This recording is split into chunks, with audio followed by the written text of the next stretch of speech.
ओम नमो भगवते वासुदेवाय। श्रीमद् भागवत महात्म पहलो अध्याय। देवर्षि नारदनो भक्ति साथे भेटो। सच्चिदानंद स्वरूप भगवान श्रीकृष्णने अमे नमस्कार करीए छीए के जेओ जगतनी उत्पत्ति स्थिति अने विनाशना हेतु छे तथा आध्यात्मिक आदिदैविक अने आदिभौतिक ए त्रणेय प्रकारना दुःखोनो नाश करनारा छे। जे समये श्री शुकदेवजीनो यज्ञोपवीत संस्कार पण थयो न हतो अने जेमणे कंई करवानुं बाकी पण नथी एवा वेगथी जई रहेला गुप्तदेवजीने जोईने तेमना पिता व्यासजी विरहव्याकुळ थईने पोकारवा लाग्या, बेटा बेटा। ते समये ब्रह्ममां तन्मय होवाने कारणे श्री शुकदेवजी वतीथी वृक्षोए उत्तर आप्यो, एवा सौना हृदयमां विराजमान श्री शुकदेव मुनिने हूँ नमस्कार करूँ छूं। एक रामायणनी वात छे कि भगवत कथामृतનું રસાસ્વાદન કરવામાં કુશળ મુનિવર શૌનકજીએ નૈમિષારણ્ય ક્ષેત્રમાં વિરાજમાન મહામતી સુતજીને નમસ્કાર કરીને પૂછ્યું। શૌનકજી બોલ્યા, હે સુતજી, અજ્ઞાનના અંધકારનો નાશ કરવા માટે તમારું જ્ઞાન કરોડો સૂર્ય સમાન છે। તમે અમારા કાનો માટે રસાયણ અમૃત સ્વરૂપ સારગર્ભિત કથા કહો।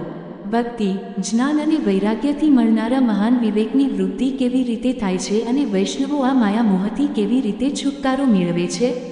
આ પોર કળિયુગમાં જીવો પ્રાયઃ આસુરી સ્વભાવના થઈ ગયા છે। વિવિધ ક્લેશોથી આકાંતા જીવોને શુદ્ધ દૈવી સંપદા સંપન્ન બનાવવાનો શ્રેષ્ઠ ઉપાય શો છે? હૈ સુતજી, તમે અમને એવું કોઈ શાશ્વત તથા પવિત્ર કરનારાઓમાં પણ પવિત્ર હોય અને સાધન બતાવો કે જે સૌથી વધુ કલ્યાણકારી હોય, જે ભગવાન શ્રીકૃષ્ણની પ્રાપ્તિ કરાવે। ચિંતામણી કેવળ લૌકિક સુખ આપી શકે છે અને કલ્પવૃક્ષ વધુમાં વધુ સ્વર્ગીય સંપત્તિ આપી શકે છે, પરંતુ ગુરુદેવ તો પ્રસન્ન થઈને યોગીઓ વડે પણ દુર્લભ એવું ભગવાનનું નિત્ય વૈકુંઠધામ પણ આપી દે। સુતજીએ કહ્યું, હે શૌનકજી, તમારા હૃદયમાં ભગવાન પ્રતિ પ્રેમ છે, તેથી હું વિચાર કરીને સંપૂર્ણ સિદ્ધાંતોનો નિષ્કર્ષ સાર તમને સંભળાવું છું કે જે જન્મ અને મૃત્યુના ભસ્મનો નાશ કરનારો છે। હું તમને તે સાધન બતાવું છું કે જે ભક્તિના પૂરમાં વૃદ્ધિ કરે છે અને ભગવાન શ્રીકૃષ્ણની પ્રસન્નતાનું મુખ્ય કારણ છે, તો તમે સાવધાન થઈને તે સાંભળો। શ્રી શુકદેવજીએ કળિયુગમાં જીવોના કાળરૂપી સર્પના મુખનો કોળિયો થવાના ત્રાસનો સંપૂર્ણ નાશ કરવા માટે શ્રીમદ્ ભાગવત શાસ્ત્ર કહ્યું છે। મનની શુદ્ધિ માટે આના કરતાં ઉત્તમ અન્ય કોઈ સાધન નથી। જ્યારે મનુષ્યના જન્મ જન્માંતરનો પુણ્યોદય થાય છે ત્યારે જ તેને આ ભાગવત શાસ્ત્રની પ્રાપ્તિ થાય। જવારે શુકદેવજી રાજા પરીક્ષિતને આ કથા સંભળાવવા માટે સભામાં વિરાજમાન થયા ત્યારે દેવતાઓ અમૃત કળશ લઈને તેમની પાસે આવ્યા। દેવતાઓ પોતાનું કામ સાધવામાં કુશળ હોય છે, તેથી અહીં પણ એ સૌએ શુકદેવજીને નમસ્કાર કરીને કહ્યું, તમે આ અમૃત લઈ લો અને બદલામાં અમને કથામૃત આપો। આ રીતે પરસ્પર વિનિમય અદલા બદલી થઈ જવાથી રાજા પરીક્ષિત અમૃતનું પાન કરશે અને અમે સૌ શ્રીમદ્ ભાગવત રૂપી અમૃતનું પાન કરીશું। આ સંસારમાં ક્યાં કાચ અને ક્યાં મહામૂલ્ય મિશ્ર, ક્યાં અમૃત અને ક્યાં કથા, આમ વિચારીને શ્રી શુકદેવજીએ તે સમયે દેવતાનો ઉપહાસ કર્યો। તેમને ભક્તિશૂન્ય કથાના અંધિકારી જાણીને કથામૃત આપ્યું નહીં। આ રીતે શ્રીમદ્ ભાગવત કથા દેવતાઓને પણ દુર્લભ ચાર। પહેલાના સમયે શ્રીમદ્ ભાગવતના શ્રવણથી જ રાજા પરીક્ષિતનો મોક્ષ થયેલો જોઈને બ્રહ્માજીને પણ મોટું આશ્ચર્ય થયું હતું। તેમણે સત્યલોકમાં ત્રાજવું બાંધીને બધા સાધનો તોડ્યા। અન્ય બધા જ સાધનો તોલમાં હલકા ઉતર્યા, પણ પોતાની મહત્તાને કારણે ભાગવત જ બધા કરતાં ભારે રહ્યું। આ જોઈને બધા ઋષિઓને ભારે વિસ્મય થયું। તેમણે કળિયુગમાં આ ભગવાન રૂપી ભાગવતને જ વાંચવા સાંભળવાથી તે તત્કાળ મોક્ષ આપે છે એવો નિશ્ચય કર્યો। સપ્તાહવિધિ સાથે શ્રવણ કરવાથી આ ભાગવત નિશ્ચિતપણે ભક્તિનું પ્રદાન કરે છે। પહેલાના સમયે આ કથા દયાપરાયણ સંતાદીએ દેવર્ષિ નારદને સંભળાવી હતી। જો કે દેવર્ષિએ એ પહેલાં આ કથા બ્રહ્માજીના શ્રીમુખે સાંભળેલી હતી, પરંતુ સપ્તાહ શ્રવણની વિધિ તો સંતાદીએ જ તેમને કહી સંભળાવી। શૌનકજીએ પૂછ્યું, સાંસારિક પ્રપંચની મુક્ત અને વિચરણશીલ નારદજીનો સંતાદીની સાથે સંયોગ ક્યાં થયો અને વિધિ વિધાનના શ્રવણમાં તેમને કેવી રીતે પ્રીતિ થઈ? સુતજીએ કહ્યું, હવે હું તમને તે ભક્તિપૂર્વ કથાનક સંભળાવું છું કે જે શ્રી શુકદેવજીએ મને પોતાનો અનન્ય શિષ્ય જાણીને એકાંતમાં સંભળાવ્યું હતું। એક દિવસે વિશાલાપુરીમાં તે ચારે નિર્મળ ઋષિઓ સત્સંગ માટે આવ્યા। તેમણે ત્યાં નારદજીને જોયા। સંતાદીએ પૂછ્યું, હે બ્રાહ્મણ, તમારું મુખ્ય ઉદાસ કેમ છે? તમે શા માટે ચિંતાતુર છો? આટલા બધા ઉતાવળા તમે ક્યાં જઈ રહ્યા છો? અને તમારું આગમન ક્યાંથી થઈ રહ્યું છે? અત્યારે તો તમે એવા પુરુષ જેવા શૂન્યમનસ્ક દેખાવ છો કે જેનું ધન લૂંટાઈ ગયું હોય. તમારા જેવા આસક્તિરહિત પુરુષ માટે આ વાજબી નથી. કહો, શું કારણ છે? નારદજીએ કહ્યું, સર્વોત્તમ લોક સમજીને હું પૃથ્વી પર આવ્યો. અહીં પુષ્કર, પ્રયાગ, કાશી, ગોદાવરી, નાસિક, હરિદ્વાર, કુરુક્ષેત્ર, શ્રીરંગમ, રોતુબંધ વગેરે કેટલાન્ય તીર્થોમાં અહીં તહીં વિચરતો રહ્યો, પણ મને મનને સંતોષ આપનારી શાંતિ ક્યાંય મળી નહીં. આ સમયે અધર્મના સહાયક કળિયુગે સમસ્ત પૃથ્વીને દુઃખી કરી મૂકી છે. હવે અહીં સત્ય, તપ, શૌચ, બાહ્ય અને આંતરિક પવિત્રતા, દયા, દાન વગેરે કશું પણ નથી. બિચારા જીવ માત્ર પોતાનું પેટ ભરવામાં જ લાગેલા છે. તેઓ અસત્યભાષી, આળસુ, મંદબુદ્ધિ, ભાગ્યહીન અને ઉપદ્રવગ્રસ્ત થઈ ગયા છે. જેઓ સાધુ સંત કહેવાય છે તેઓ પૂરા પાખંડી થઈ ગયા છે. જોવામાં તો તેઓ વિરક્ત લાગે છે, પરંતુ પત્ની, ધન વગેરે બધાનો પરિગ્રહ કરે છે.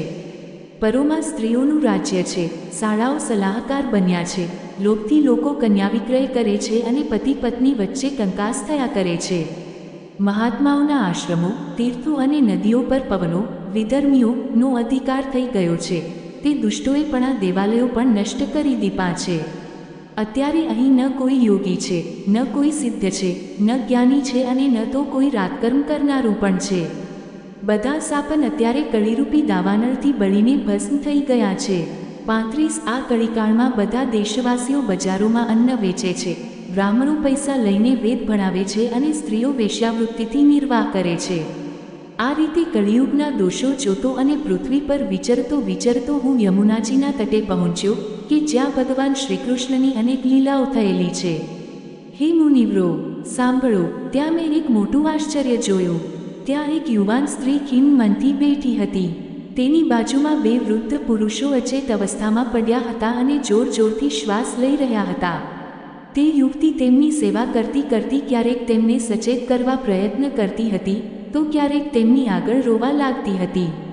તે પોતાના શરીરના રક્ષક પરમાત્માને દશે દિશાઓમાં જોતી હતી. તેની ચારે બાજુ રોકટો સ્ત્રીઓ તેને વીંઝણો નાખતી હતી અને વારંવાર સમજાવી રહી હતી. દૂરથી આ બધું જોઈને હું કુતૂહલવશ તેની પાસે ગયો. મને જોઈને તે યુવતી ઊભી થઈ ગઈ અને અત્યંત વ્યાકુળ થઈને કહેવા લાગી. પુવતીએ કહ્યું, અરે મહાત્માજી, પળવાર થોભી જાઓ અને મારી ચિંતાને પણ નષ્ટ કરી દો. તમારું દર્શન તો સંસારના બધા પાપોને સર્વથા નષ્ટ કરી દેનારું છે. તમારા વચનોથી મારા દુઃખની પણ ઠીક ઠીક શાંતિ થશે. મનુષ્યનું જ્યારે મહાભાગ્ય હોય છે ત્યારે જ તમારા દર્શન થતા હોય છે. નારદજી કહે છે, ત્યારે મેં તે સ્ત્રીને પૂછ્યું, દેવી, તમે કોણ છો? આ બંને પુરુષો તમારા શું થાય છે? અને તમારી પાસે આ કમલનયની દેવીઓ કોણ છે? તમે પોતાના દુઃખનું કારણ મને વિસ્તારથી જણાવો. યુવતીએ કહ્યું, મારું નામ ભક્તિ છે. આ જ્ઞાન અને વૈરાગ્ય નામના મારા પુત્રો છે. કાળબળે જ તેઓ આવા જર્જર થઈ ગયા છે. આ દેવીઓ ગંગાજી વગેરે નદીઓ છે. તે બપી મારી સેવા કરવા માટે જ આવેલી છે. આ રીતે સાક્ષાત દેવીઓની સેવા પામવા છતાં પણ મને સુખ શાંતિ નથી. હે તપોષણ, હવે ખાન દઈને મારો વૃત્તાંત સાંભળો. આમ તો મારી કથા પ્રસિદ્ધ છે, તો પણ તમે તે સાંભળો અને મને શાંતિ આપો. હું દ્રવિડ દેશમાં જન્મી, કર્ણાટકમાં ઉછરી, ક્યાંક ક્યાંક મહારાષ્ટ્રમાં સન્માન પામી, પરંતુ ગુજરાતમાં મને પડપણ કેરી વળ્યું. ત્યાં ઘોર કળિયુગના પ્રભાવથી પાખંડીઓએ મારો અંગ ભંગ કરી દીધો. દીર્ઘ સમય સુધી આવી અવસ્થા રહેવાને કારણે હું પોતાના પુત્રો સહિત દુર્બળ અને નિસ્તેજ થઈ ગઈ. હવે હું જ્યારથી વૃંદાવનમાં આવી છું ત્યારથી ફરી પરમસુંદરી સુરૂપથી નવયુવતી થઈ ગઈ છું. પરંતુ આ સામે પડી રહેલા મારા બંને પુત્રો તાક્યા આર્યા દુઃખી થઈ રહ્યા છે. હવે હું આ સ્થાન છોડીને બીજે ક્યાંક જવા ઈચ્છું છે. આ બંને ઘરડા થઈ ગયા છે. આ જ દુઃખથી હું દુઃખી છું. હું માં હોવા છતાં ગરક્ષી છું અને અમે ત્રણે સાથે જ રહેનારા છીએ. તો પછી આ બંને મારા પત્રો હોવા છતાં વૃદ્ધ શા માટે? કારણે હું આશ્ચર્યચકિત ચિત્તથી પોતાની આ સ્થિતિ પર શોક કરી રહી છું. આપ પરમ બુદ્ધિમાન અને યોગનિધિ છો. આનું શું કારણ બતાવશો? છે હે સાધ્વી, હું નારદજીએ કહ્યું, જ્ઞાનદ્રષ્ટિથી પોતાના હૃદયમાં તમારા સંપૂર્ણ દુઃખનું કારણ જોઉં છું. તમારે વિષાદ કરવો જોઈએ નહીં. શ્રીહરિ તમારું કલ્યાણ કરશે. સુચિ કહે છે, મુનિવર નારદજીએ એક ક્ષણમાં જ તેનું કારણ જાણીને કહ્યું. નારદજીએ કહ્યું, હે દેવી, સાવધાન થઈને સાંભળો. આ દારૂણ કળિયુગ છે. તેથી અત્યારે સદાચાર, યોગમાર્ગ, તપ વગેરે બધા લુપ્ત થઈ ગયા છે. લોકો શટતા અને દુષ્કર્મ કરતા રહીને અપાસુર બની રહ્યા છે. સંસારમાં જ્યાં જુઓ ત્યાં સત્પુરુષો દુઃખી છે અને દુષ્ટો સુખી થઈ રહ્યા છે. અત્યારે જે બુદ્ધિમાન પુરુષ ધૈર્ય ધારી રહે તે જ મોટો જ્ઞાની અથવા પંડિત છે. પૃથ્વી ક્રમશઃ પ્રતિવર્ષ શેપજી માટે ભારરૂપ થતી જાય છે. અત્યારે તે સ્પર્શપાત્ર તો શું, જોવાલાયક પણ રહી નથી અને પૃથ્વી પર ક્યાંય મંગળ દેખાતું જ નથી. અત્યારે કોઈને પુત્રો સહિત તમારું દર્શન પણ થતું નથી. વિષયાનુરાગને કારણે અંધ બનેલા જીવો વળી ઉપેક્ષિત થયેલા તમે જર્જર બની રહ્યા હતા. વૃંદાવનના સંયોગથી તમે પુનઃ તરુણી બન્યા છો. તેથી આ વૃંદાવન ધામ ધન્ય છે કે જતાં સર્વત્ર ભક્તિ નૃત્ય કરે છે. પરંતુ તમારા આ બંને પુત્રોનો અહીં કોઈ ગ્રાહક નથી. તેથી તેમનું ભગવાનના સ્પર્શથી આવિર્ભૂત આનંદ પ્રાપ્ત ઘટ પણ છૂટતું નથી. અહીં તેમને થોડુંક આત્મસુખ થવાને કારણે એ સૂતા જેવા લાગે છે. ભક્તિએ કહ્યું, રાજા પરીક્ષિતે આ પાપી કળિયુગને શા માટે રહેવા દીધો? એના આવતા જ બધી વસ્તુઓનો સાર કોણ જાણે ક્યાં ચાલ્યો ગયો? કરુણામય શ્રીહરિ પણ આ અધર્મ શી રીતે જોઈ શકે છે? હે મુનિ, મારો આ સંદેહ દૂર કરો. તમારા વચનોથી મને ઘણી શાંતિ થઈ છે. નારદજીએ કહ્યું, હે બાલા, તમે પૂછ્યું છે તો પ્રેમથી સાંભળો. હે કલ્યાણી, હું બધું તમને બતાવીશ અને તમારું દુઃખ દૂર થઈ જશે. જે દિવસે ભગવાન શ્રીકૃષ્ણ ભૂલોક છોડીને પોતાના પરમધામમાં પધારી ગયા તે દિવસથી અહીં સમસ્ત સાધનો માટે બાધક એવો કળિયુગ આવી ગયો. દિગ્વિજયના સમયે રાજા પરીક્ષિતની દૃષ્ટિ પડવાથી કળિયુગ દિનવત થઈ તેમના શરણમાં આવ્યો. ભ્રમર જેવા સારગ્રાહી રાજાએ એવો નિશ્ચય કર્યો કે મારે આનો વધ નહીં કરવો જોઈએ. કારણ કે જે ફળ તપ, યોગ અને સમાધિથી પણ મળતું નથી તે ફળ કળિયુગમાં શ્રીહરિ કીર્તનથી જ સારી રીતે સમ્યકને મળે છે. આ રીતે સારહીન હોવા છતાં પણ તેને એક દૃષ્ટિએ સારયુક્ત જોઈને તેમને કળિયુગમાં ઉત્પન્ન થનારા જીવોના સુખ માટે જ તેને કળિયુગને રહેવા દીધો હતો. આ સમયે લોકો કુકર્મમાં પ્રવૃત્ત છે. તે બધી જ વસ્તુઓનો સાર નીકળી ગયો છે. પૃથ્વીના તમામ પદાર્થો બીજહીન ભૂસા જેવા થઈ ગયા છે. શ્રામણો માત્ર અન્ન ધન પ્રાપ્તિના લોભે જ પ્રત્યેક પર અને પ્રત્યેક માણસને ભાગવતની કથા સંભળાવે છે. તેથી કથાનો સાર ચાલ્યો ગયો છે. તીર્થોમાં અનેક પ્રકારના અત્યંત થોર કર્મો કરનારા નાસ્તિક અને નારકી મનુષ્યો પણ રહેવા લાગ્યા છે. તેથી તીર્થોનો પ્રભાવ પણ જતો રહ્યો છે.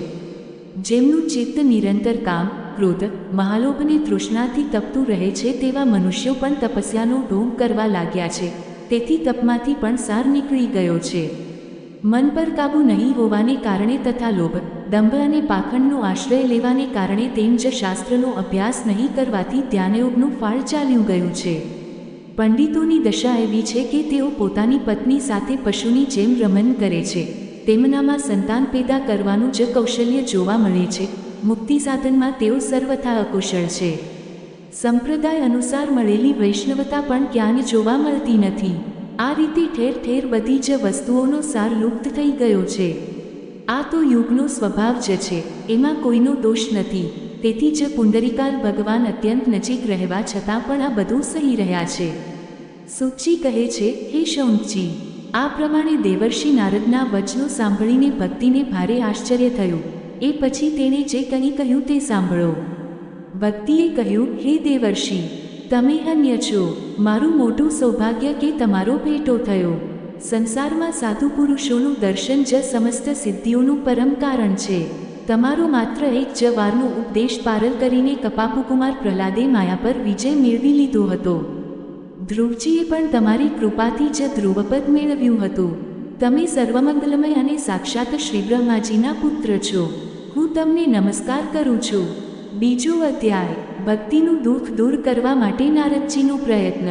નારદજીએ કહ્યું, હે બાલા, તમે ફોગટ પોતાને શા માટે દુઃખી કરો છો? અરે, તમે આટલા ચિંતાતુર કેમ છો?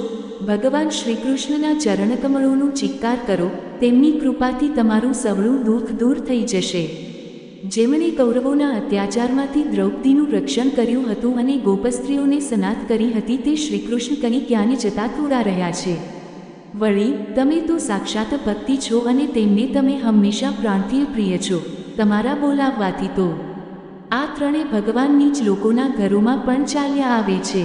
સત્ય, ત્રેતા અને દ્વાપર યુગોમાં જ્ઞાન અને વૈરાગ્ય મુક્તિના સાધન હતા, પરંતુ કળિયુગમાં તો કેવળ ભક્તિ જ બ્રહ્મ સાયુજ્ય મોલની પ્રાપ્તિ કરાવનારી છે.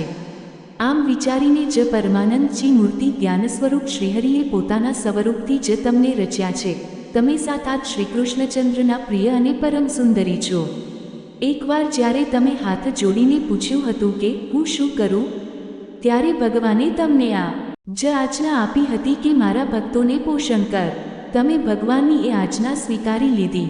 તેથી શ્રીહરિ તમારી ઉપર અત્યંત પ્રસન્ન થયા અને તમારી સેવા કરવા માટે તમને દાસી રૂપે મુક્તિનું અને પુત્રો રૂપે આ જ્ઞાન વૈરાગ્યનું પ્રદાન કર્યું. તમે પોતાના સાક્ષાત સ્વરૂપથી ફેકુયામમાં જ ભક્તોનું પોષણ કરો છો. ભૂલોકમાં તો તમે ભક્તોની પુષ્ટિ પોષણ માટે કેવળ છાયારૂપ જ ધારણ કર્યું છે. ત્યારે તમે મુક્તિ, જ્ઞાન અને વૈરાગ્યને સાથે લઈને પૃથ્વીતળમાં આવ્યા અને સત્યયુગથી દ્વાપરયુગ સુધી પણ આ આનંદથી રહ્યા. કળિયુગમાં તમારી દાસી મુક્તિ પાખંડરૂપી રોગથી પીડિત થઈને ક્ષીણ થવા લાગી. તેથી તે તો તરત જ તમારી આજ્ઞાથી વૈકુંઠ લોકમાં ચાલી ગઈ. આ લોકમાં પણ તમે સ્મરણ કરો છો ત્યારે તે આવે છે અને ફરી પાછી ચાલી જાય છે. પરંતુ આ જ્ઞાન વૈરાગ્યને પુત્રો માનીને તમે પોતાની પાસે જ રાખ્યા છે. તેમ છતાં કળિયુગમાં તેમની ઉપેક્ષા થવાને કારણે તમારા આ પુત્રો ઉત્સાહીન અને વૃદ્ધ થઈ ગયા છે. તો પણ તમે ચિંતા ન કરો, હું તેમના નવજીવનનો ઉપાય વિચારું છું. હૈ સુમુખી, કળિયુગ જેવો અન્ય કોઈ યુગ નથી. આ યુગમાં હું તમને ઘેર ઘેર પ્રત્યેક મનુષ્યના હૃદયમાં સ્થાપિત કરીશ. જુઓ, અન્ય બધા ધર્મોને દબાવીને અને ભક્તિ વિષયક મહોત્સવોને આગળ રાખીને જો હું આ લોકમાં તમારો પ્રચાર ન કરું તો હું શ્રીહરિનો દાસ નહીં. આ કળિયુગમાં જે જીવો તમારાથી યુક્ત હશે તેઓ પાપી હોવા છતાં પણ નિર્વિરોધ શ્રી ભગવાન શ્રીકૃષ્ણના અભ્યધામને પામશે. જેમના હૃદયમાં નિરંતર પ્રેમરૂપી ભક્તિ નિવાસ કરે છે તેવા શુદ્ધંતઃકરણના મનુષ્યો સ્વપ્નમાં પણ યમરાજાને જોતા નથી. જેમના હૃદયમાં મહારાણી ભક્તિનો નિવાસ છે તેમનો સ્પર્ધા કરવાને પણ પ્રેત, પિશાચ, રાક્ષસ, દૈત્ય વગેરે સમા હોતા નથી. ભગવાનને તપ, વેદાધ્યયન, જ્ઞાન, કર્મ વગેરે કોઈ પણ સાધનથી વશ કરી શકાતા નથી. તેઓ તો માત્ર ભક્તિથી જ વશીભૂત પાય છે. આ વિષયમાં ગોપીજનું પ્રમાણ છે. મનુષ્યોને હજારો જન્મોના પુણ્ય પ્રતાપે ભક્તિમાં અનુરાગ થાય છે. કળિયુગમાં કેવળ ભક્તિ જ સાર છે. ભક્તિથી તો સાક્ષાત શ્રીકૃષ્ણચંદ્ર પ્રત્યક્ષ ઉપસ્થિત થાય છે. જે લોકો ભક્તિનો દ્રોહ કરે છે તેઓ ત્રણેય લોકોમાં દુઃખ પામે છે. પહેલાના સમયે ભક્તનો તિરસ્કાર કરનારા દુર્વાસા ઋષિએ ભારે કષ્ટ વેઠવું પડ્યું હતું. વ્રત, તીર્થ, યોગ, યજ્ઞ, જ્ઞાનચર્ચા બસ વગેરે પણ આ બધા સાધનોનું શું કામ છે? એકમાત્ર ભક્તિ જ મુક્તિ આપનારી છે. સુચિ કહે છે, આ રીતે નારદજીએ નિર્ણય કરેલા પોતાના મહાત્મ્યને સાંભળીને ભક્તિના બધા અંગો પુષ્ટ થયા અને તે ભક્તિ નારદજીને કહેવા લાગ્યા. ભક્તિએ કહ્યું, હે નારદજી, તમે ધન્ય છો. મારામાં તમારી નિશ્ચળ પ્રીતિ છે. હંમેશા હું તમારા હૃદયમાં રહીશ, તમને છોડીને ક્યારેય જઈશ નહીં. તેવીસ, હે સાધુ, તમે મહાકૃપાળુ છો. તમે ક્ષણવારમાં જ મારું સઘળું દુઃખ દૂર કર્યું, પણ હજી મારા પુત્રોમાં ચેતના આવી નથી. તમે એમને તત્કાળ સચેત કરી દો, જાગ્રત કરો. સુચિ કહે છે, ભક્તિના આ વચનો સાંભળીને નારદજી કરુણાપૂર્ણ બન્યા અને તેઓ તેમને જ્ઞાન વૈરાગ્યને હાથથી હચમચાવીને જગાડવા લાગ્યા. પછી તેમના કાન પાસે મોં લાવીને જોરથી બોલ્યા, ઓ જ્ઞાન, જલ્દી જાગો! ઓ વૈરાગ્ય, જલ્દી જાગ્યો! પછી તેમણે વેદ ધ્વનિ, વેદાંતોષને વારંવાર ગીતાપાઠ કરીને તેમને જગાડ્યા. તેથી તેઓ ઘણી મુશ્કેલીથી ઉઠી શક્યા. પરંતુ આળસને કારણે તે બંને બગાસા ખાતા રહ્યા, આંખો ખોલીને જોઈ પણ શક્યા નહીં. તેમના વાળ બગલાઓની જેમ સફેદ થઈ ગયા હતા. તેમના અંગો પ્રાય સૂકા લાકડા જેવા નિસ્તેજ અને કઠોર થઈ ગયા હતા.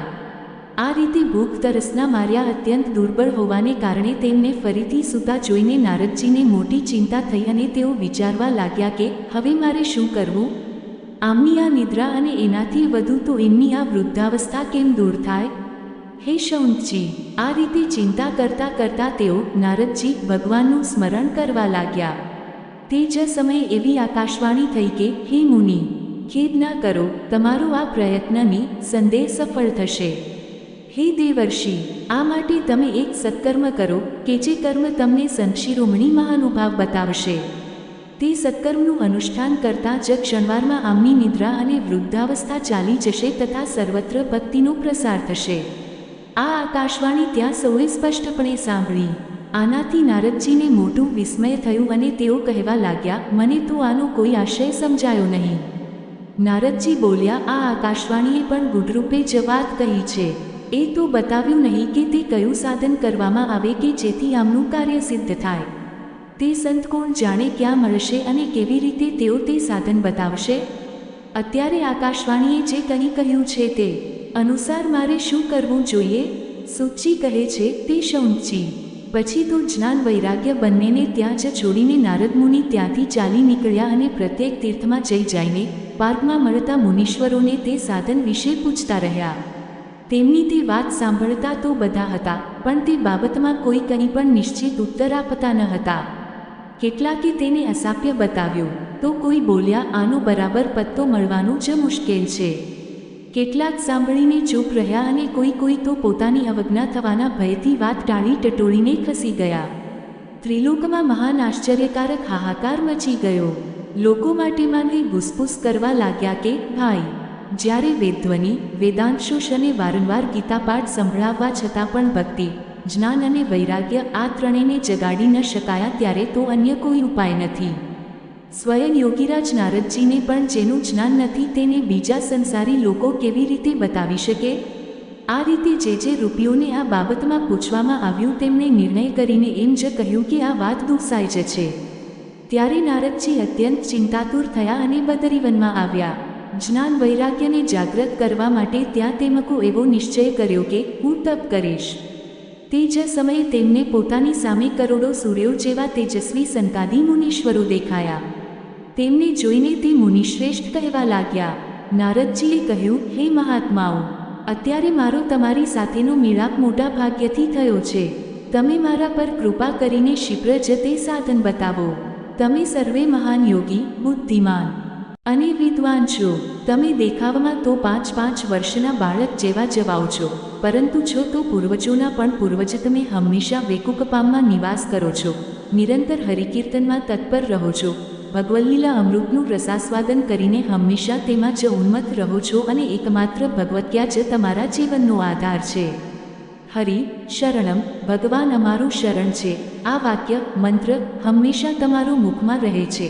આનાથી કાળપ્રેરિત વૃદ્ધાવસ્થા પણ તમને અવરોધતી નથી. પહેલાના સમયે તમારા ભૂભંગ માત્રથી ભગવાન વિષ્ણુના દ્વારપાળો જય અને વિજય તત્કાળ પૃથ્વી પર પતન પામ્યા હતા અને પછી તમારી જ કૃપાથી તેઓ પુનઃ વૈકુંઠલોક પહોંચ્યા. પન્ય છે, અત્યારે તમારું દર્શન મોટા સૌભાગ્યથી જ થયું છે. હું અત્યંત દીન છું અને તમે સ્વભાવથી જ દયાળુ છો, તેથી તમારે મારા પર અવશ્ય કૃપા કરવી જોઈએ. બતાવો, આકાશવાણીએ જયની બાબતમાં કહ્યું છે તે સાધન કયું છે અને મારે કેવી રીતે તેનું અનુષ્ઠાન કરવું જોઈએ? તમે એનું વિસ્તારથી વર્ણન કરો. ભક્તિ, જ્ઞાન અને વૈરાગ્યને કઈ રીતે સુખ મળી શકે અને કઈ રીતે બધા વર્ણોમાં તેમની પ્રેમપૂર્વક પ્રતિષ્ઠા કરી શકાય? સંતાદીએ કહ્યું, હે દેવર્ષિ, તમે ચિંતા ન કરો, મનમાં પ્રસન્ન થાઓ. તેમના ઉદ્ધારનો એક સરળ ઉપાય પહેલાથી જ વિદ્યમાન છે. હે નારદજી, તમે ધન્ય છો. તમે વિરક્તોના શિરોમણી છો, શ્રીકૃષ્ણ દાસોના શાશ્વત પથ પ્રદર્શક, તેમ જ ભક્તિયોગના ભાસ્કર છો. મેં ભક્તિ માટે જે ઉદ્યમ કરી રહ્યા છો તે તમારા માટે કોઈ આશ્ચર્યની વાત સમજવી ન જોઈએ. ભગવાનના ભક્ત માટે તો ભક્તિની સમ્યક સ્થાપના કરવી એ સદા ઉચિત જ છે. ઋષિઓએ સંસારમાં અનેક માર્ગો પ્રકટ કર્યા છે, પણ તે બધા જ કષ્ટસાધ્ય છે અને પરિણામે પ્રાય સ્વર્ગની જ પ્રાપ્તિ કરાવનારા છે. અત્યાર સુધી ભગવાનની પ્રાપ્તિ કરાવનારો માર્ગ તો ગુપ્ત જ રહ્યો છે. તે માર્ગનો ઉપદેશ કરનાર પુરુષ પ્રાય ભાગ્યથી જ મળે છે. તમને આકાશવાણીએ જે સત્કર્મનો સંકેત કર્યો છે તે અમે બતાવીએ છીએ. તમે પ્રસન્ન અને દત્તચિત્ત થઈને સાંભળો. હે નારદજી, દવ્યયજ્ઞ, તપયજ્ઞ, યોગયજ્ઞ અને સ્વાધ્યાયરૂપી જ્ઞાનયજ્ઞ આ બધા તો સ્વર્ગ વગેરેની પ્રાપ્તિ કરાવનારા કર્મ પ્રત્યે જ સંકેત કરે છે. પંડિતોએ જ્ઞાનયજ્ઞને જ સત્કર્મ, મુક્તિદાયક કર્મનો સૂચક માન્યો છે. તે જ્ઞાનયજ્ઞ શ્રીમદ ભાગવતનું પારાયણ છે, જેનું ગાન શુક વગેરે મહાનુભાવોએ કર્યું છે. તેનો શબ્દ સાંભળવાથી જ ભક્તિ, જ્ઞાન અને વૈરાગ્યને મોટું બળ મળશે. આનાથી જ્ઞાન વૈરાગ્યનું કષ્ટ દૂર થશે અને ભક્તિને આનંદ મળશે. સિંહની ગર્જના સાંભળીને જેમ વરુઓ ભાગી જાય છે, તેવી જ રીતે શ્રીમદ ભાગવતના ધ્વનિથી કળિયુગના તમામ દોષો નાશ પામશે. ને ત્યારે પ્રેમરસ પ્રવાહિત કરનારી ભક્તિ જ્ઞાન અને વૈરાગ્યને સાથે લઈને પ્રત્યેક ઘરમાં અને વ્યક્તિના હૃદયમાં કીડા કરશે. મેં વેદાંતના નારદજીએ કહ્યું ઉચ્ચારણ, ધ્વનિ અને ગીતાપાઠ કરીને તેમને ઘણા જગાડ્યા, પણ એમ છતાં એ ત્રણે ભક્તિ, જ્ઞાન અને વૈરાગ્ય જાગ્યા નહીં. આવી સ્થિતિમાં શ્રીમદ ભાગવત સંભળાવવાથી તેઓ કેવી રીતે જાગશે? કારણ કે તે કથાના પ્રત્યેક શ્લોકમાં અને પ્રત્યેક પદમાં પણ વેદોનો જતો સારાંશ છે. તમે શરણાગત વત્સલ છો તથા તમારું દર્શન ક્યારેય, તેથી મારો આ સંદેહ દૂર કરો, આ કાર્યમાં વિલંબ ન કરો. સંકાદીએ કહ્યું, શ્રીમદ ભાગવતની કથા વેદો અને ઉપનિષદોના સારથી બનેલી છે, તેથી તેમનાથી ભિન્ન, તેમના ફળરૂપ હોવાને કારકો તે ઘણી ઉત્તમ જણાય છે. જે રીતે રસ વૃક્ષના મૂળથી માંડીને ડાળીની ટોચ સુધી રહેલો હોય છે, પણ આ સ્થિતિમાં તેનો આસ્વાદ કરી શકાતો નથી. તે જ રસ જ્યારે અલગ થઈને ફળના રૂપમાં આવે છે, ત્યારે સંસારમાં સૌને પ્રિય લાગે છે. દૂધમાં ઘી રહેલું જ હોય છે, પણ ત્યારે તેનો અલગ સ્વાદ મળતો નથી. તે જ જ્યારે દૂધમાંથી અલગ થાય છે, ત્યારે તે માટે પણ સ્વાદવર્ષક બને છે. ખાંડ શેરડીની ઉપર નીચે અને વચ્ચે પણ વ્યાપ્ત રહે છે, તો પણ અલગ થવાથી તેની કંઈ ઓર જ મપૂરતા, મીઠાશ હોય છે.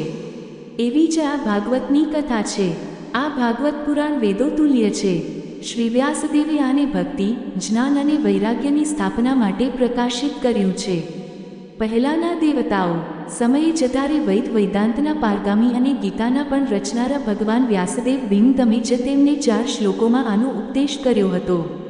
તેને સાંભળતા જ તેમની સઘળી ચિંતા દૂર થઈ કેમ ગઈ હતી? તો પછી તમને આશ્ચર્ય થઈ રહ્યું છે કે જેથી તમે અમને પૂછી રહ્યા છો? તમારે તેમને શોક અને દુઃખનો વિનાશ કરનારું શ્રીમદ ભાગવત પુરાણ જ સંભળાવવું જોઈએ. તમારું દર્શન જીવના સમસ્ત પાપોનો તત્કાળ નાશ, નારદજીએ કહ્યું, હે સંકાદી ઋષિઓ, કરી દે છે અને જેઓ સંસાર દુઃખરૂપી દાવાનળથી તપ્ત થયેલા છે, તેમના પર તત્કાળ શાંતિની વર્ષા કરે છે. તમે શિવજીના સહસ્રમુખોથી ગવાયેલા ભગવત કથામૃતનું જ નિરંતર પાન કરતા રહો છો. હું પ્રેમલક્ષણા ભક્તિનો પ્રકાશ કરવાના ઉદ્દેશ્યથી તમારું શરણ લઉં છું. જ્યારે અનેક જન્મોથી સંચિત પુણ્યરાશિનો ઉદય થવાથી મનુષ્યને રસત્સંગ પ્રાપ્ત થાય છે, ત્યારે તે સત્સંગ તેના અજ્ઞાનજનિત મોહનો અને મદરૂપી અંધકારનો નાશ કરે છે અને પરિણામે વિવેકનો ઉદય થાય છે. 3જો અધ્યાય, ભક્તિના દુઃખનું નિવારણ.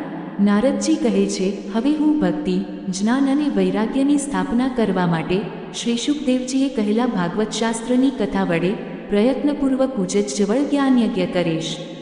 આ જ્ઞાનયજ્ઞ મારે ક્યાં કરવો જોઈએ? તમે એ માટે કોઈ સ્થાન બતાવો. તમે વેદોના પારગામી છો, તેથી મને આ શુકશાસ્ત્રનો મહિમા સંભળાવો. તમે એ પણ બતાવો કે શ્રીમદ ભાગવતની કથા કેટલા દિવસોમાં સંભળાવવી જોઈએ અને તેને સાંભળવાની વિધિ શી છે? સંકાદી બોલ્યા, હે નારદજી, તમે ઘણા વિનમ્ર અને વિવેકી છો. સાંભળો, અમે તમને બધી વાતો બતાવીએ છીએ. હરિદ્વાર પાસે આનંદ નામનો એક પાઠ છે. ત્યાં અનેક ઋષિઓ છે તથા દેવતાઓ અને સિદ્ધો પણ તેનું સેવન કરતા રહે છે. જાત જાતના વૃક્ષો અને લતાઓને કારણે તે પાઠથલો શયન છે અને ત્યાં ઘણી કોમળ નવી રેતી પથરાયેલી છે. તે પાઠપણો જ સુરમ્ય છે અને એકાંત પ્રદેશમાં છે. ત્યાં હરહંમેશ સોનેરી કમળોની સુગંધ વહ્યા કરે છે. તેની આસપાસ રહેનારા સિંહ, હાથી વગેરે પરસ્પર વિરોધી જીવોના ચિત્તમાં પણ વેરભાવ નથી. ત્યાં તમારે કોઈ વિશેષ પ્રયત્ન કર્યા વિના જ જ્ઞાનયજ્ઞનો આરંભ કરવો જોઈએ. તે સ્થળે કથામાં અપૂર્વ રસનો આવિર્ભાવ થશે. ભક્તિ પણ પોતાની આંખોની સામે નિર્બળ અને જરાજેર અવસ્થામાં પડી રહેલા જ્ઞાન અને વૈરાગ્યને સાથે લઈને ત્યાં આવી જશે. કારણ કે જ્યાં પણ શ્રીમદ ભાગવતની કથા થાય છે, ત્યાં આ ભક્તિ વગેરે આપોઆપ પહોંચી જાય છે. ત્યાં કાનોમાં કથાના શબ્દો પડવાથી તે ત્રણે તરુણ થઈ જશે.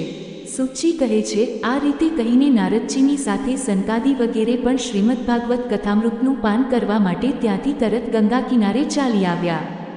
જે સમયે તેઓ ગંગા તટે પહોંચ્યા ત્યારે ભૂલો, દેવલોક અને બ્રહ્મલોક સઘળે સ્થળે શ્રીમદ ભાગવતની કથા થઈ રહી છે એવું વારંવાર કહેતા કોલાહલ વ્યાપી ગયો.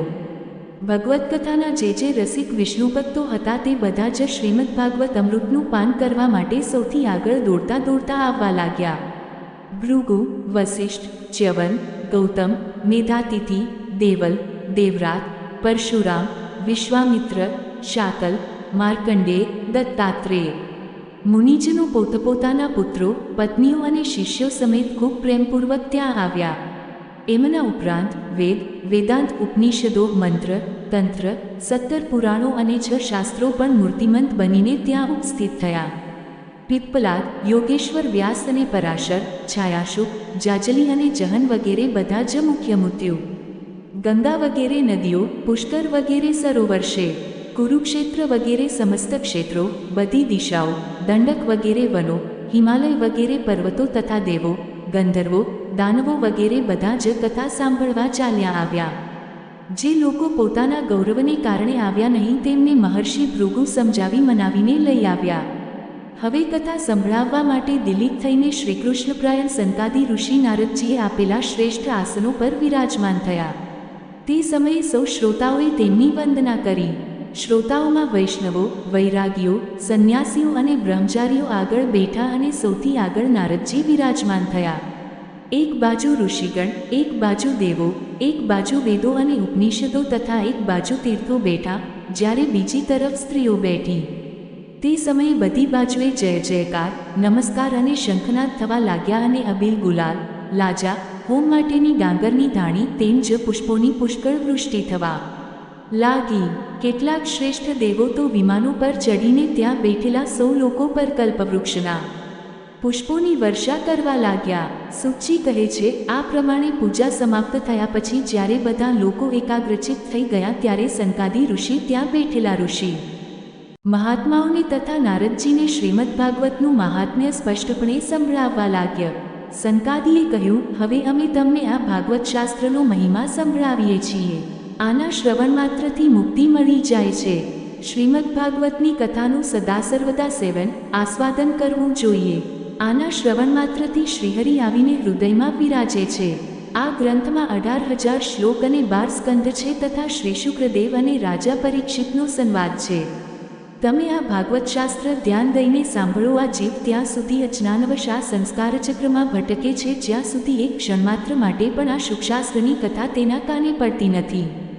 ઘણા બધા શાસ્ત્રો અને પુરાણો સાંભળવાથી શોભ, એનાથી તો વ્યર્થ ભ્રમ વર્ષ છે. મુક્તિ આપવા માટે તો એકમાત્ર ભાગવત શાસ્ત્ર જ ગરજી રહ્યું છે. જે ઘરમાં દરરોજ શ્રીમદ ભાગવતની કથા થાય છે તે ઘર તીર્થરૂપ બની જાય છે અને જે લોકો તેમાં રહે છે તેમના સઘળા પાપો નાશ પામે છે. હજારો અશ્વમેધ અને સેંકડો વાજપેયી યજ્ઞો આ શુકશાસ્ત્રની કથાના 16મા ભાગની તોલે પણ આવી નથી શકતા.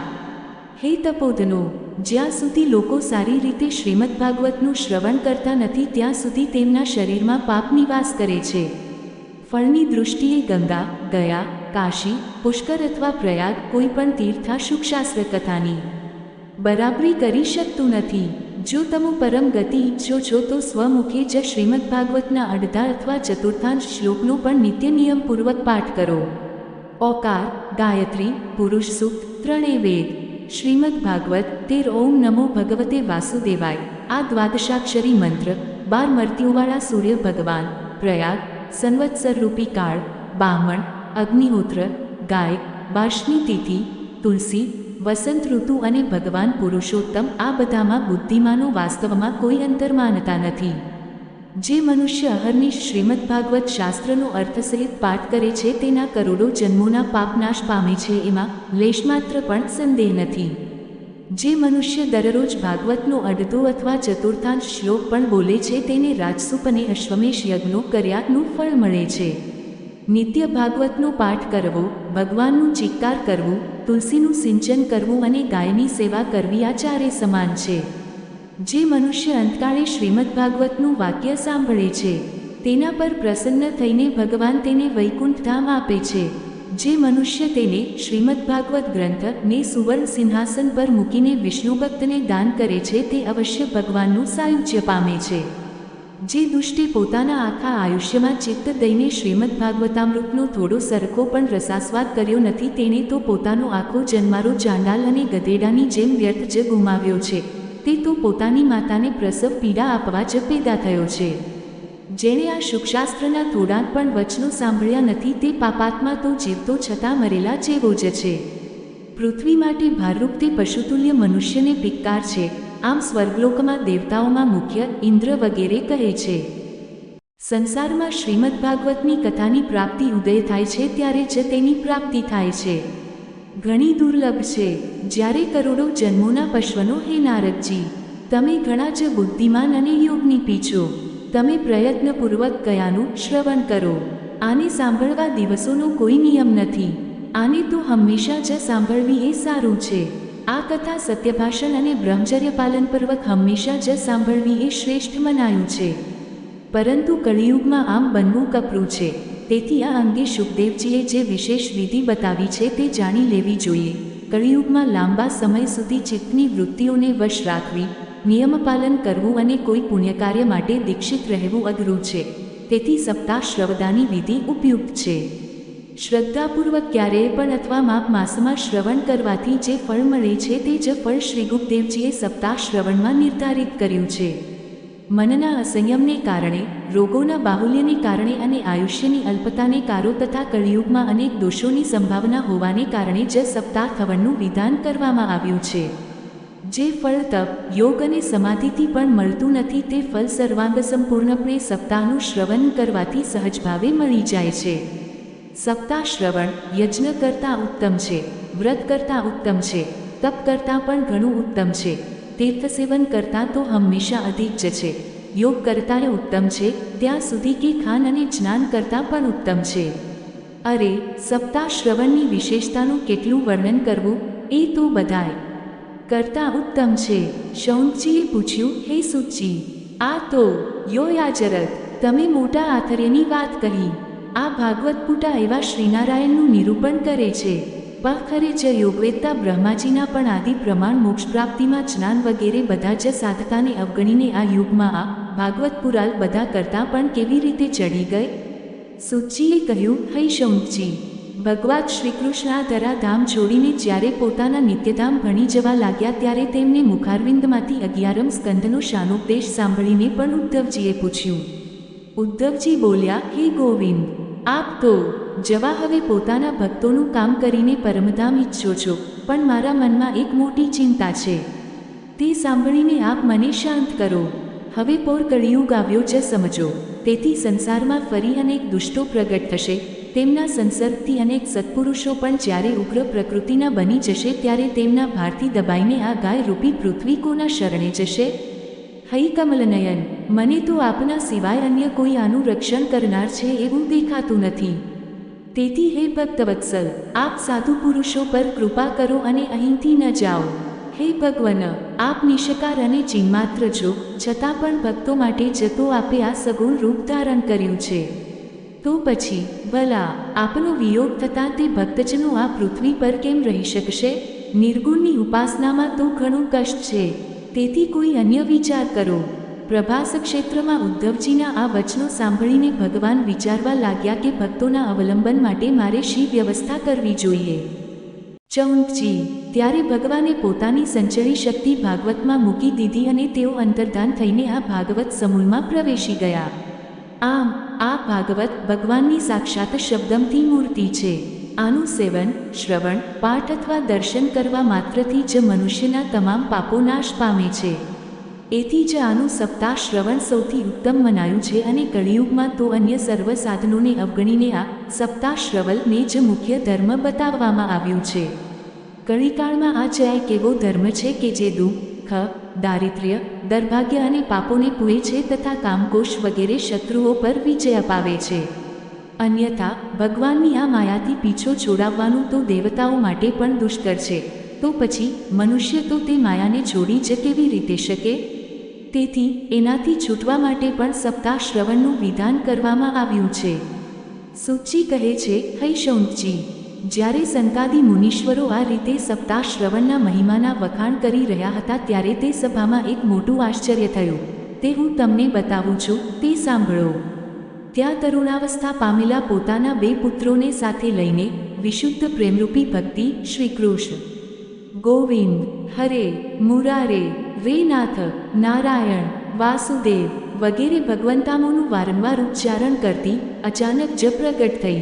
બધા જ સભાજનોએ જોયું કે પરમ સુંદરી ભક્તિરાણી ભાગવતના અર્થોના આભૂષણ પહેરેલી ત્યાં પધારી છે. મુનિઓની તે સભામાં બધા જ એવો તર્ક વિતર્ક કરવા લાગ્યા કે આ અહીં કેવી રીતે આવી અને કેમ પ્રવિષ્ટ થઈ. ત્યારે સનકાદિએ કહ્યું, આ ભક્તિદેવી સમણા જ કયાના અર્થમાંથી પ્રગટ થઈ છે. તેમના આ વચનો સાંભળીને ભક્તિ પોતાના પુત્રો સમેત અત્યંત વિનમ્ર બની અને તેણે સનતકુમારજીને કહ્યું. ભક્તિ બોલી, હું કળિયુગમાં નષ્ટપ્રાય થઈ ગઈ હતી. તમે કથામૃતનું સિંચન કરીને મને પુનઃ પુષ્ટ કરી દીધી. હવે તમે એ બતાવો કે હું ક્યાં રહું. આ સાંભળીને સનકાદિએ તેને કહ્યું, તમે ભક્તોને ભગવાનનું સ્વરૂપ પ્રદાન કરનારા, અનન્ય પ્રેમનું સંપાદન કરનારા અને સંસારના રોગોને નિર્મૂળ કરનારા છો. તેથી તમે વર્ષ પારણ કરીને નિત્ય નિરંતર વિષ્ણુ ભક્તોના હૃદયમાં જ નિવાસ કરો. કળિયુગના આ દોપો ભલે આખા સંસાર પર પોતાનો પ્રભાવ પાડે, પરંતુ ત્યાં તેમની દૃષ્ટિ પણ તમારા પર પડશે નહીં. આ રીતે સનકાદિની આજ્ઞા મળતા જ ભક્તિ તરત ભગવત ભક્તોના હૃદયોમાં જઈ વિરાજ્યા. જેમના હૃદયમાં એકમાત્ર શ્રીહરિની ભક્તિ નિવાસ કરે છે તેઓ ત્રિલોકીમાં અત્યંત નિર્ધન હોવા છતાં પણ પન્ય છે. કારણ કે આ ભક્તિને તાંતણે બંધાઈને તો સાક્ષાત ભગવાન પણ પોતાનું પરમધામ છોડીને તેમના હૃદયમાં આવી વસે છે. પૃથ્વીલોક પર આ ભાગવત સાયાત પરબ્રહ્મનો વિગ્રહ મૂર્તિરૂપ છે. આપણે એના મહિમાનું કેટલું વર્ણન કરીએ. એનો આશ્રય લઈને એને સંભળાવવાથી તો સાંભળનાર અને બંનેને ભગવાન શ્રીકૃષ્ણની સંભળાવનાર સમતા પ્રાપ્ત થાય છે. તેથી એને છોડીને અન્ય ધર્મોના આચરણનું શું પ્રયોજન? 4થો અધ્યાય ગોકર્ણ ઉપાખ્યાનનો પ્રારંભ. સૂચિ કહે છે, હે મુનિવર, તે સમયે પોતાના ભક્તોના ચિત્તમાં અલૌકિક ભક્તિનો પ્રદેશનું થયેલો જોઈ ભક્તવત્સલ શ્રી ભગવાન પોતાનું ધામ છોડીને ત્યાં પધાર્યા. તેમના ગળામાં વનમાળા શોભતી હતી. તેમનું શ્રીઅંગ સજળ મેત્સમું શ્યામવર્ણ હતું. એના પર મનોહર પીતાંબર સુશોભિત હતું. એમનો કટિપ્રદેશ કંદોરાની ગુથરીઓથી સજાયેલો હતો. માથા પર મુગટની ઝળક અને કાનોમાં કુંડળોની ઝળક જોયા જ કરીએ એવા હતા. ત્રિભંગલલિત ભાવથી ઊભેલા તેઓ ચિત્ત ચોરી લેતા હતા. વક્ષાસ્થળ પર કૌસ્તુભમણી ઝળકી રહ્યો હતો. સવળું શ્રીઅંગ હરિચંદનથી લેપાયેલું હતું. તે રૂપની શોભાનું શું કહેવું? એકો તો જાણે કરોડો કામદેવોનું રૂપમાધુર્ય છીનવી લીધું હતું. તે પરમાનંદજી મૂર્તિ મપુરાતિમપુર મુરલીધર એવી અનુપમ છબીથી પોતાના ભક્તોના નિર્મળ ચિત્તમાં આવિર્ભૂત થયા. ત્યાં ભગવાનના નિત્ય લોકનિવાસી લીલાપરિકર ઉદ્ધવજી વગેરે ગુપ્ત રૂપે તે કથા સાંભળવા આવ્યા હતા. પ્રભુ પ્રગટ થતાં જ ચારેકોર જય જયનો ધ્વનિ થવા લાગ્યો. તે સમયે ભક્તિરસની અદ્ભુત પુષ્ટિ થઈ. વારંવાર અબીલ ગુલાલ અને પુષ્પોની વૃષ્ટિ થતી રહી અને શંખધ્વનિ થવા લાગ્યો. તે સભામાં જેઓ બેઠા હતા તેમને પોતાના દેહનું, ઘરનું અને આત્માનું પણ સાન ભાન રહ્યું નહીં. તેમની આવી તન્મયતા જોઈને નારદજીએ કહ્યું, હે મુનીશ્વરો, આજે મેં સપ્તાહ શ્રવણનો આ ઘણો જ અલૌકિક મહિમા જોયો. અહીં જે ઘણા મૂર્ખ અને દુષ્ટ લોકો તથા જે પશુ પક્ષીઓ પણ છે તે સૌ અત્યંત નિષ્પાપ બન્યા છે. તેથી એમાં સંદેહ નથી કે આવા કલિકાળના સમયે ચિત્તની શુદ્ધિ માટે આ ભાગવત જેવું મર્ત્યલોકમાં પાપ પુંજનો નારા કરનારું અન્ય કોઈ પવિત્ર સાધન નથી. હે મુનિવરો, તમે સૌ ઘણા દયાળુ છો. તમે સંસારના કલ્યાણનો વિચાર કરીને આ સાવ નિરાળો માર્ગ પ્રગટ કર્યો છે. તમે કૃપા કરીને એ તો બતાવો કે આ કથારૂપી સપ્તાહયજ્ઞ વડે કયા કયા લોકો પવિત્ર બની શકે છે. સનકાદિએ કહ્યું, જેઓ હંમેશા જાત જાતના પાપ કરતા રહે છે, નિરંતર દુરાચારમાં તત્પર રહે છે અને અવળા માર્ગે ચાલે છે તથા ક્રોધાગ્નિથી બળતા, કુટિલ અને કામી છે, તે બધા જ આ કળિયુગમાં સપ્તાહયજ્ઞથી પવિત્ર બને છે. આ ઉપરાંત જેઓ સત્યહીન છે, માતા પિતાની નિંદા કરનારા છે, તૃષ્ણાથી વ્યાકુળ છે, આશ્રમધર્મ ત્યજી દેનારા છે, દંભી છે, દેવ કરનારા અને હિંસા કરનારા છે, તે લોકો પણ આ કળિયુગમાં સપ્તાહ યજ્ઞથી પવિત્ર બને છે. જેઓ મદિરાપાન, બ્રહ્મહત્યા, સોનાની ચોરી, ગુરુપત્નીગમન અને વિશ્વાસપાત, આ 5 મહાપાપ કરનારા છે, છળ કપટ કરનારા છે, ક્રૂર અને પિશાચ જેવા નિર્દય છે, બ્રાહ્મણોના ધનથી પુષ્ટ થનારા અને વ્યભિચારી છે, તે લોકો પણ કળિયુગમાં સપ્તાહ યજ્ઞથી પવિત્ર બને છે. જે દુષ્ટો હંમેશા હઠપૂર્વક મન, વાણી અને શરીરથી પાપ કરે છે, બીજાઓના ધનથી જ પુષ્ટ થાય છે તથા મેલા મનના અને દુષ્ટ આશયના છે, તેઓ પણ કળિયુગમાં રાપ્તા યજ્ઞથી પવિત્ર બને છે. હે નારદજી, હવે અમે તમને આ બાબતમાં એક પ્રાચીન ઇતિહાસ કહી સંભળાવીએ છીએ. તે સાંભળવા માત્રથી પણ બપા પાપો નાશ પામે છે. પહેલાના સમયે તુંગદા નદીના કિનારે એક સુંદર નગર હતું. ત્યાં બધા જ વર્ષોના લોકો પોતપોતાના ધર્મોનું આચરણ કરતા રહીને સત્ય અને સત્કર્મમાં તત્પર રહેતા હતા. તે નગરમાં આત્મદેવ નામે એક બ્રાહ્મણ રહેતો હતો. તે સાવાત દ્વિતીય સૂર્ય સમાન તેજસ્વી હતો. તે વૈદ વિદ્યા વિશારદ અને શ્રેષ્ઠ સ્માર્ત કર્મમાં નિપુણ હતો. તે પનવાન હતો અને પુરોહિત કર્મ કરીને જીવન વ્યતીત કરતો હતો. તેની પ્રિય પત્ની પૂંચલી ખાનદાન અને રૂપાળી હતી, પણ હંમેશા પોતાની વાતને વળગી રહેનારી હતી. તે લોકોની વાતો કરવામાં રત રહેતી અને તેનો સ્વભાવ ક્રૂર હતો. મોટે ભાગે કંઈને કંઈ બબડ્યા કરતી હતી. પરકામમાં કુશળ હતી, પણ કંજૂસ અને કજિયાખોર હતી. આમ એ બ્રાહ્મણ દંપતી પ્રેમથી પોતાના ઘરમાં રહેતા હતા અને વિહરતા હતા. તેમની પાસે પણું ધન અને ભોગવિલાસની પર્યાપ્ત સામગ્રી હતી. ઘરબાર પણ સુંદર હતું, પરંતુ તેનાથી તેઓ સુખી ન હતા. જ્યારે ઉંમર ઢળતી થઈ ત્યારે તેમકો સંતાન પ્રાપ્તિ માટે જાત જાતના પુણ્યકાર્યો શરૂ કર્યા અને તેઓ દીનદુખીઓને ગાય, ભૂમિ, સુવર્ણ, વસ્ત્ર વગેરેનું દાન કરવા લાગ્યા. આ રીતે તેમણે ધર્મના માર્ગે પોતાનું અડધું પણ ખર્ચી નાખ્યું, તો પણ તેમને પુત્ર કે પુત્રીનું મોં જોવા ન મળ્યું. તેથી તે બ્રાહ્મણ ઘણો જ ચિંતાતુર હતો. એક દિવસે તે બ્રાહ્મણ પણ દુઃખી થઈને ઘર છોડીને વનમાં ચાલ્યો ગયો. બપોરના સમયે સંન્યાસીએ પૂછ્યું, હે વિપ્ર, કહે તું કેમ ગયો? સંતાનના અભાવના દુઃખે તેનું શરીર સૂકવી નાખ્યું હતું, તેથી તે થાકી જવાને કારણે પાણી પીને ત્યાં જ બેસી ગયો. થોડો સમય વીત્યો અને ત્યાં એક સંન્યાસી મહાત્મા આવ્યા. જ્યારે બ્રાહ્મણે જોયું કે તેમણે પાણી પી લીધું છે, ત્યારે તે તેમની પાસે ગયો અને ચરણોમાં નમીને સામે ઊભો રહીને નિશ્વાસ નાખવા લાગ્યો. તેને તરસ લાગી, તેથી તે એક તળાવ પાસે રડે છે, એવી તને શી ભારે ચિંતા છે? તું મને તારા દુઃખનું કારણ જલ્દી બતાવ. બ્રાહ્મણે કહ્યું, હે મહારાજ, હું મારા પૂર્વજન્મના પાપોથી સંચિત દુઃખ શું વર્ણું? અત્યારે મારા પિતૃઓ મેં આપેલી જાંજલી ઊંડા નિશ્વાસ નાખીને જાણે દુઃખી થઈને પી રહ્યા છે. દેવતાઓ અને બ્રાહ્મણો મારું આપેલું નૈવેદ્ય પ્રસન્ન ચિત્તે સ્વીકારતા નથી. સંતાન માટે હું એટલો દુઃખી છું કે બધું મને સૂનું લાગે છે. હું અહીં પ્રાણત્યાગ કરવા આવ્યો છું. સંતાનહીન જીવનને પિત્કાર છે, સંતાનહીન પરને પિત્કાર છે, સંતાનહીન ધનને અને સંતાનહીન કુળને પિત્કાર છે. હું જે ગાય પાળું છું તે વાંજણી બની જાય છે, જે વૃક્ષ વાવું છું તેને ફૂલ ફળ લાગતા નથી. મારા ઘરમાં જે ફળ આવે છે તે પણ પણા જલ્દી સડી જાય છે. જ્યારે હું આવો અભાગ્યો અને પુત્રહીન છું, તો આ જીવનથી મારે શું પ્રયોજન? આમ કહીને તે બ્રાહ્મણ દુઃખથી વ્યાકુળ થઈને તે સંન્યાસી આગળ પૂસકે રડવા લાગ્યો. ત્યારે તે પતિ સંન્યાસીના મનમાં ભારે કરુણા ઉત્પન્ન થઈ. યતિ યોગનિષ્ઠ હતા. તેમણે તે બ્રાહ્મણના લલાટની રેખાઓ જોઈને બધી વાત જાણી લીધી અને પછી તેને વિસ્તારપૂર્વક સંન્યાસીએ કહ્યું, હે લાબા, સંતાન પ્રાપ્તિનો આ મોહ અજ્ઞાન છોડી દે. કર્મની ગતિ પ્રબળ છે. વિવેકનો આશ્રય લે અને સાંસારિક વાસના ત્યજી દે. હે વિપ્ર, સાંભળ, મેં અત્યારે તારું પ્રારબ્ધ જોઈ લીધું છે કે તને 7 જન્મ સુધી કોઈ સંતાન કોઈ રીતે થવાનું નથી. 35 પહેલોના સમયે સગર રાજાએ તથા અંગ રાજાએ સંતાનને કારણે દુઃખ ભોગવવું પડ્યું હતું. તે બ્રાહ્મણ, હવે તું કુટુંબની આશા છોડી દે, સંન્યાસમાં જ સર્વ પ્રકારનું સુખ. બ્રાહ્મણે કહ્યું, હે મહાત્મા, વિવેકથી મને શું મળશે? મને તો પરાણે પણ પુત્ર આપો, નહીંતર હું તમારી સામે જ શોકમુચ્છિત થઈને મારો પ્રાણ ત્યજી દઉં છું. જેમાં પુત્ર પત્ની વગેરેનું સુખ નથી, એવો સંન્યારા તો સર્વથા નિરસ જ છે. આ લોકમાં સરસ તો પુત્ર પૌત્રાદિથી હર્યો ભર્યો ગૃહસ્થાશ્રમ જ છે. બ્રાહ્મણનો આવો આગ્રહ જોઈને તે તપોશને કહ્યું, વિધાતાનો લેખ ભૂંસી નાખવાની હઠ કરવાથી રાજા ચિત્રકેતુએ ભારે કષ્ટ વેઠવું પડ્યું હતું.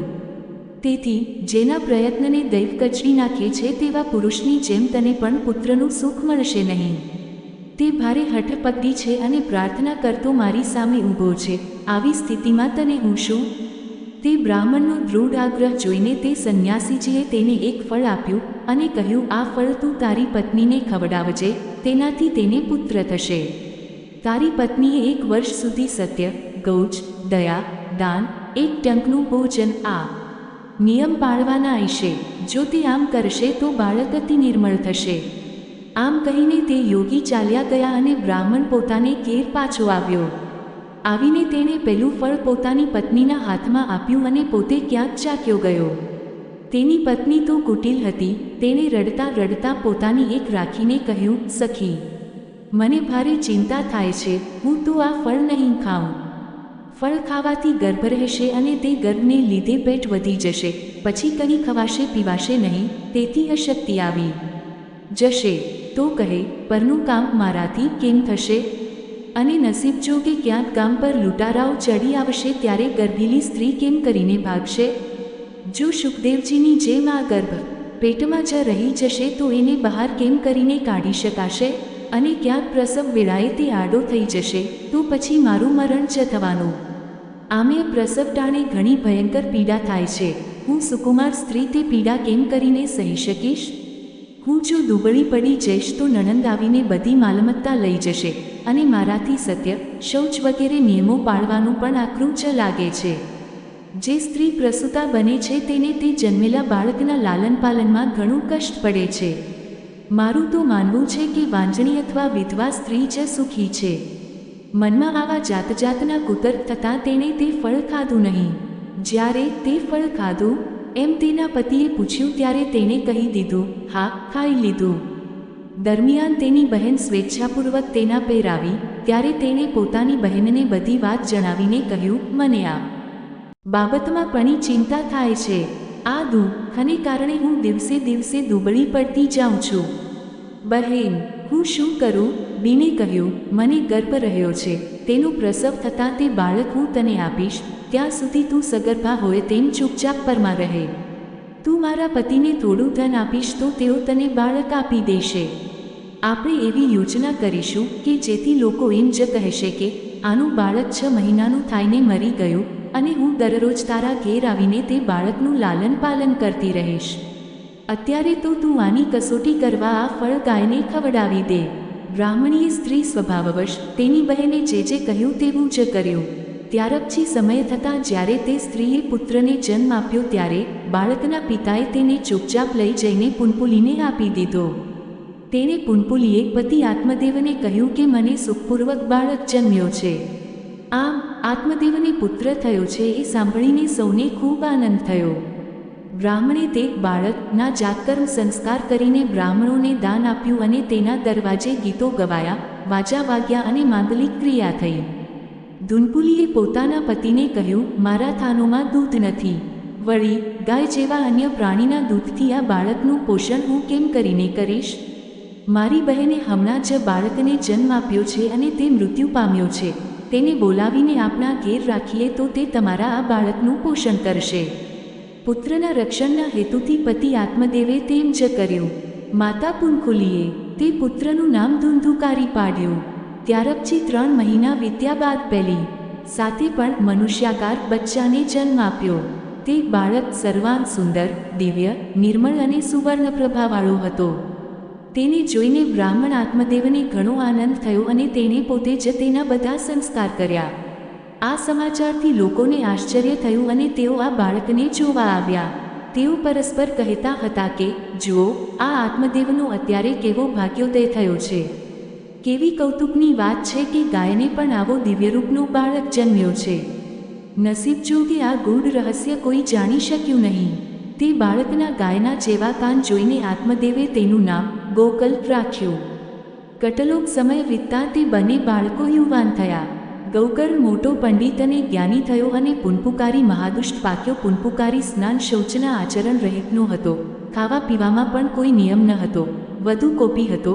ખરાબ વસ્તુઓ સંપરતો હતો અને મળદાથી સ્પર્શ પામેલું ભોજન પણ કરતો હતો.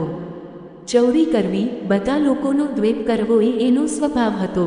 છાનામાના બીજાઓના ઘર બાળતો હતો. બીજાઓના બાળકોને રમાડવા ખોળામાં લેતો અને તરત કૂવામાં નાખી દેતો હતો. તે હિંસક હતો, શસ્ત્રો ધારણ કરતો હતો અને આંબળા તથા ગરીબ લોકોને ખૂબ પીડતો હતો. ચાંડાળો પ્રત્યે અનુરાગ કરતો હતો. બસ હાથમાં ફંદો લઈને કૂતરાઓની ટોળી સાથે શિકાર શોભતો રખડતો રહેતો હતો. તેણે વેશ્યાઓના કુસંગને કારણે પોતાના પિતાનું બધું પણ વેડફી માર્યું. એક દિવસે તે માતા પિતાને માર મારીને ઘરના બધા વાસણ ઉઠાવી ગયો. ગીતાનું અમૂલ્ય જ્ઞાન દરેક સુધી પહોંચે તે માટે ડેલી જોશ ગુજરાતીને સબસ્ક્રાઇબ કરીને સાથ આપો.